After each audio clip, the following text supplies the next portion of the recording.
May mga taong dumarating sa buhay natin na parang biyaya.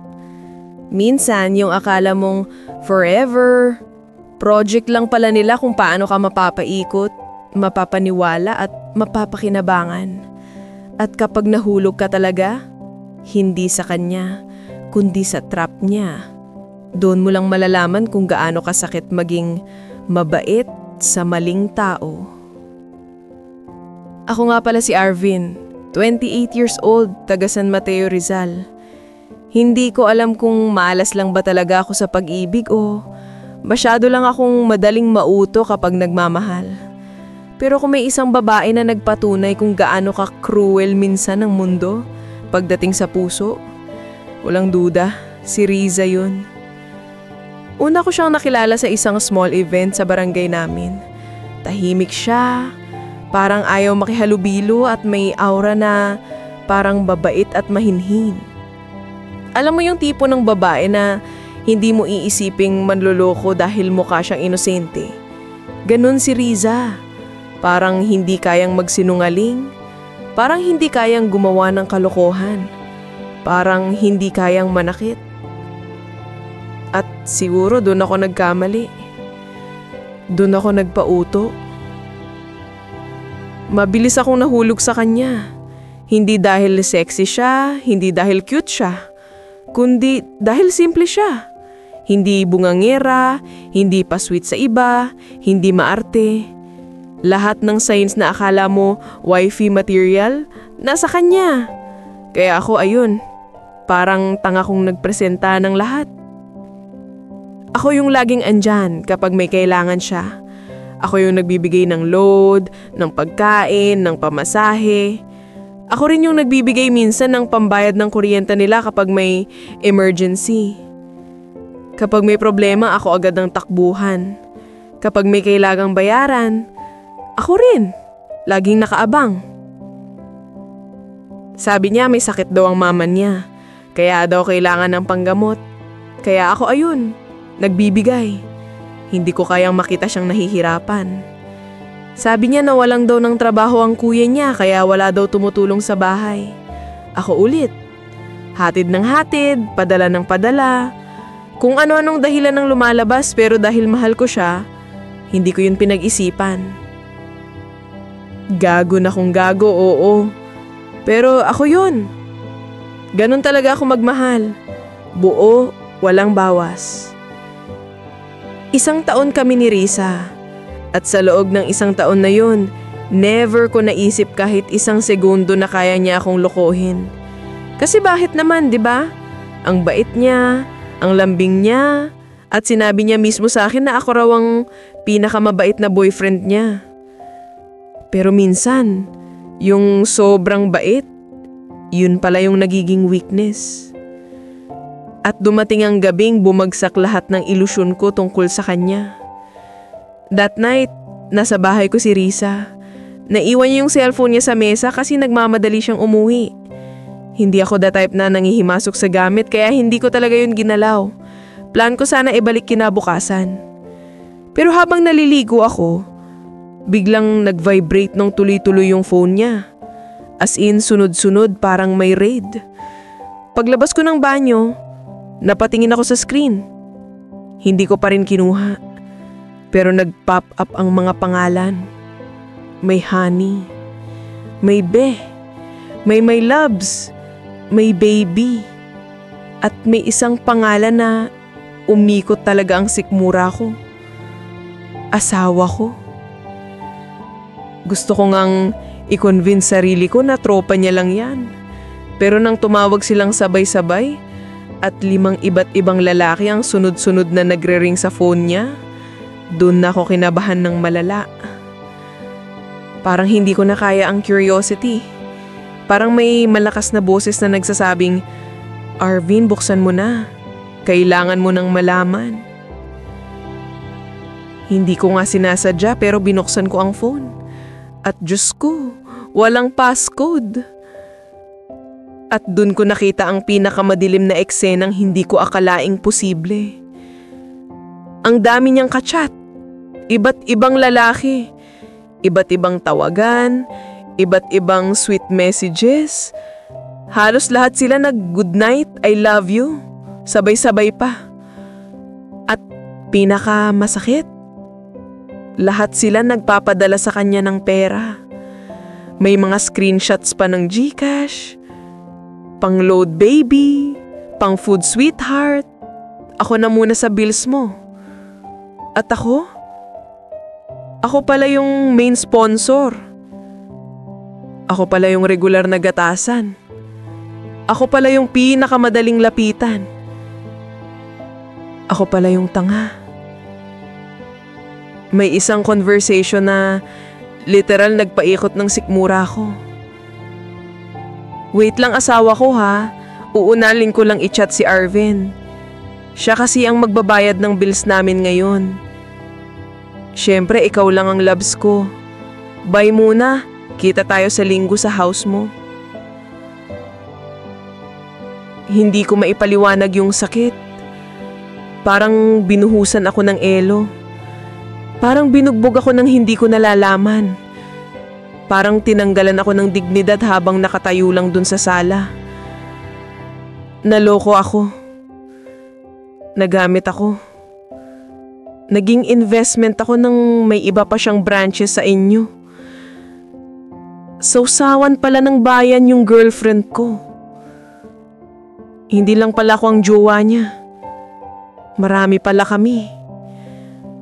At hindi ko alam kung may iyak ako o matatawa sa katangahan ko. Hindi ko na siya hinintay magbaliwanag. Hindi ko siya hinarap kasi baka kung ano pa masabi ko. Hindi ko kayang makita mukha niya.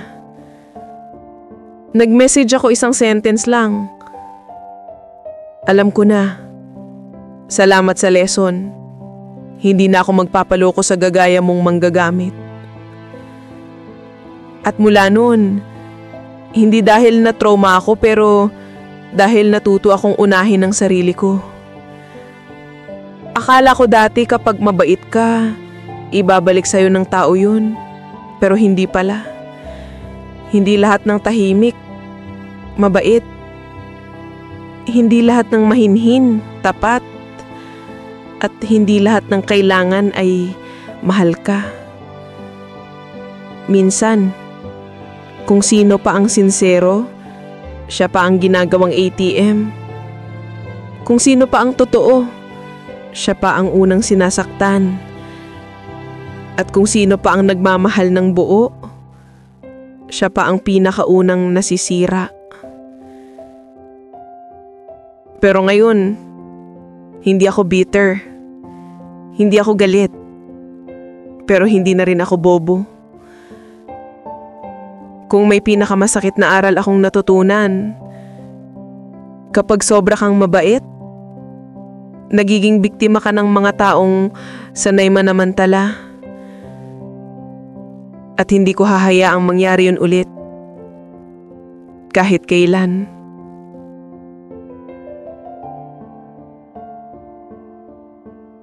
Arvin bro, una sa lahat, wala kang dapat ikahiya. Oo, masakit. Oo, nakakahiya sa sarili minsan kapag nare-realize mo kung gaano ka ka-generous, kamabait at kareding magbigay ng effort sa isang taong hindi marunong makontento. Pero tandaan mo to ang pagiging mabait ay hindi kahinaan. Pero ang sobra-sobrang pagbibigay sa maling tao, yun ang nagiging lason. At hindi ikaw ang lason dito, siya. Pakinggan mo tong advice ko ng buo kasi hindi lang ito para sa sakit mo ngayon. Para rin ito sa pagbuo mo ulit sa sarili mo para hindi ka na mauulit maloko ulit ng ganitong klaseng babae. Maraming taong kayang magpanggap. Maraming kayang magsuot ng maskara ng pagiging mahining, tahimik, simple, pero deep inside, veteran na sa pangloloko. Yung akala mong good girl, minsan mas magaling pa sa professional scammer. Ang mali mo, hindi ang magmahal, hindi ang magbigay, kundi ang pag-assume na ang kabaitan sa outside ay equal sa kabaitan sa inside. Character, is shown by actions, not by aura, not by vibe, not by looks. Hindi mo kasalanan na naniwala ka sa best image niya, pero responsibilidad mong matuto na hindi lahat ng tao deserving ng generosity mo. Second lesson, pag-ibig ay give and take. Hindi give and give and give habang siya ay take and take and take. Sa relationship, normal magtulunan, normal tumulong, pero ang ginawa mo, you give to the point na naubos ka. Emotionally, financially, mentally. Meanwhile she was taking from you and from 4 to 5 other guys at the same time. Hindi yun pagpakamali mo. Yun ang personality niya. At ito ang harsh truth. May mga taong hindi marunong mahiya, hindi marunong makonsensya, at hindi marunong makontento. At kapag ganito ang ugali ng isang tao, kahit ibigay mo pa buong buhay mo, hahanap at hahanap yan ng ibang pagkakakitaan. Hindi dahil kulang ka, kundi dahil sablay ang values niya. Ito ang pinakamahalagang part. Ang pinaka-red flag ay hindi yung presence ng problema niya, kundi yung expectation na ikaw dapat ang solusyon. Pakinggan mo to ng mabuti. Normal tumulong. Normal maging supportive. Pero kapag ang tulong ay nagiging obligasyon, at ang obligasyon ay nagiging pattern, at ang pattern nauuwi sa financial dependency, doon nagiging mali ang lahat. Ang babae na maraming problema pero walang ginagawa para ayusin yon ay hindi partner. Burden siya. At mas malala pa, kung ginagamit ka niya para habang buhay na siya nakaabang lang sa bulsa mo. Ang partner dapat ka-level, hindi parasite. Hindi weakness ang pagiging mabait pero dapat may boundaries. Ito ang kailangan mong i-practice sa future relationships. 1. Learn to say no. Hindi porket mahal mo, kailangan mong gawin lahat ng hinihingi niya. 2. Look at consistency, not words. Madaling magsabi ng, ikaw ang pinakamabait kong boyfriend. Pero actions ang tunay na sukatan. 3. Don't solve her problems. Solve yours first. Kung hindi niya kayang i-manage ang buhay niya bago ka dumating, malaki ang chance na ikaw mang gagawing solusyon. A partner should add peace, not pressure. Kung puro gastos, demands, emergency, drama, hindi relationship yan, trabaho yan. Hindi ka nagmahal ng mali, nagtiwala ka lang sa maling tao. Ang puso mo, hindi dapat ikahiya. Maganda ang intensyon mo. Malinis ang hangarin mo, genuine ka. Pero mali ang binigyan mo ng loyalty. A relationship should feel like a partnership, hindi parang loan service. Hindi parang GCash. Hindi parang monthly billing. Kung lahat ng I love you niya ay may kasamang request, hindi pagmamahal yun, transaction yun. At ang pinaka-cruel, hindi niya lang ginawa sa'yo. Ginawa niya ito sa lahat ng jowa niya. Hindi ka nag-iisa, pero hindi rin ibig sabihin na hindi ka special. Ibig sabihin lang, she never knew how to love anyone. You did the right thing by walking away. Hindi mo siya hinarap? Good! Hindi mo siya pinagpaliwanag? Tama! Kasi ang mga taong sanay manamantala, alam ang script. Alam nila paano ka paikutin.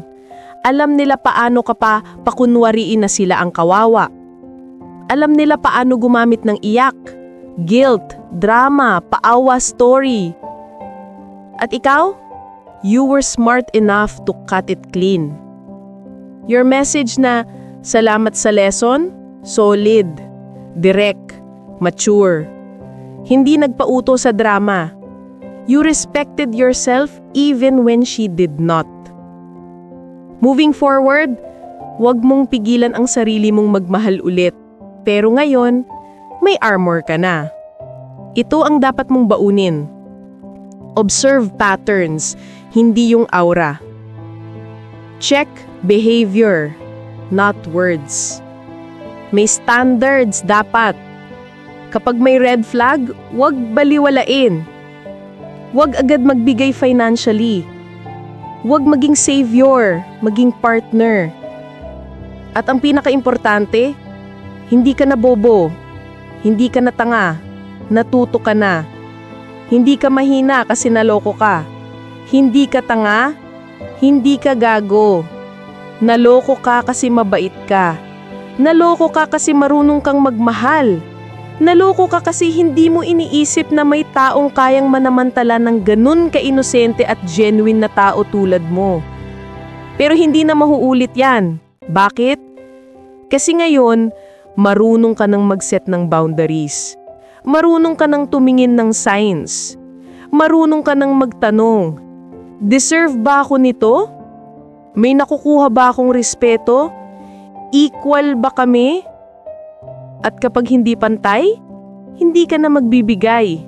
Hindi ka na magpapautos. At hindi ka na magiging sponsor ng kahit sino. Ever again. Final advice?